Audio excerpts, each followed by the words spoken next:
रीमा जब मायके की चौखट पर पहुंची तो उसके कदम अनायास ही ठिठक गए। इस बार उसके दिल में अजीब सी उदासी और खालीपन था, क्योंकि यह पहली बार था जब वह अपने पिताजी के बिना मायके आई थी। बचपन से लेकर हर छुट्टी में पिताजी का इंतजार उसके मायके आने की सबसे प्यारी बात हुआ करती थी। जैसे ही वह घर की चौखट पर दस्तक देती, पापा की आवाज गूंज उठती, अरे रीमा आ गई, जल्दी दरवाजा खोलो। माँ ने दरवाजा खोला और उसे गले लगाते हुए पूछा, लाडो कैसी हो, सब ठीक है ना? यह वही माँ थी जो हमेशा उसके हर सवाल का जवाब ढूंढा करती थी, जो हर सुख दुख में उसकी साथी होती थी। लेकिन आज माँ की आंखों में भी वही खालीपन और थकान झलक रही थी जो रीमा के दिल में थी। पिताजी के जाने के बाद से माँ का आत्मविश्वास मानो खो सा गया था और अब वे पहले की तरह चहकती और घर में फुर्ती से काम करती नहीं दिखती थीं। रीमा ने माँ के हालचाल पूछे और इसी बीच घर के बाकी सदस्य भी उससे मिलने आए। बड़ा भाई औपचारिकता भरे अंदाज में हालचाल पूछकर चला गया और मंझले भाई की बातों में भी पहले जैसा अपनापन नहीं था। रीमा को यह महसूस होने लगा कि यह वही घर नहीं रहा जहां वह अपने आप को सबसे सुरक्षित और सबसे प्रिय समझती थी।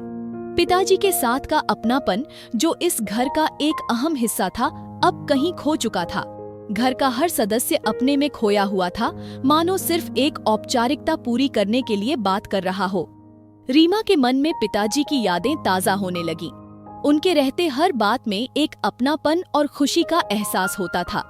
वे जब भी मायके आती थीं, पिताजी सबको बुलाकर उसका स्वागत करते थे। उसे हमेशा लगता था कि मायके में वह किसी राजकुमारी की तरह खास है, लेकिन आज वह वही अपनापन और वो गर्मजोशी मिस कर रही थी। पिताजी का स्नेह और उनके होने से जो सुरक्षा का भाव था, वह अब गायब हो चुका था। पिताजी हमेशा उसका ध्यान रखते थे और उसकी हर छोटी बड़ी जरूरत का ख्याल रखते थे। जब वह ससुराल से मायके अकेली आती थी, पिताजी गाड़ी भेज देते थे ताकि उसे कोई परेशानी न हो, लेकिन इस बार बड़े भाई ने उसे खुद टैक्सी से आने को कह दिया था। यह बदलाव रीमा को भीतर तक हिला गया। उसे यह समझ आ गया था कि पिताजी के जाने के बाद यह मायका वह नहीं रहा जहां वह अपने लिए एक सुरक्षित जगह और अपनेपन का एहसास पाती थी। अब यह घर सिर्फ यादों का संग्रहालय सा बन गया था, जहां उसकी पुरानी खुशियां और उसके प्यारे पलों की दुनिया बसती थी।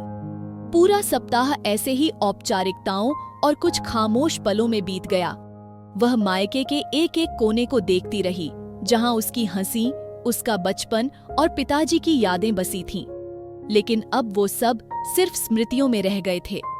पिताजी के जाने के बाद माँ और भाई भाभियों के बीच भी एक औपचारिकता सी आ गई थी। अब यह घर वह जगह नहीं रहा जहां हर बार आकर वह नई ऊर्जा से भर जाती थी। जब वापस लौटने का समय आया तो बड़े भाई ने उसे स्टेशन तक छोड़ दिया और औपचारिकता से विदा ली। रीमा ने ट्रेन की खिड़की से बाहर झांका तो उसकी आंखों में पिताजी की वह छवि उभर आई, जब वे हमेशा उसकी ट्रेन के जाने तक वहीं खड़े रहते थे, हाथ हिलाते थे और उसकी सुरक्षा का आशीर्वाद देते थे। आज रीमा को महसूस हुआ कि माँ बाप ही किसी बेटी के असल मायके को जीवित रखते हैं। उनके बिना मायके का हर कोना वीरान हो जाता है। उसकी आंखों से आंसू बह निकले। रीमा समझ चुकी थी कि माँ बाप का होना ही मायके को मायका बनाता है। उनकी गैर मौजूदगी में वह स्थान केवल यादों का संग्रह बनकर रह जाता है। वह मायके से लौटी तो जरूर, लेकिन इस बार वह अपने साथ एक गहरी समझ और वास्तविकता का एहसास लेकर जा रही थी।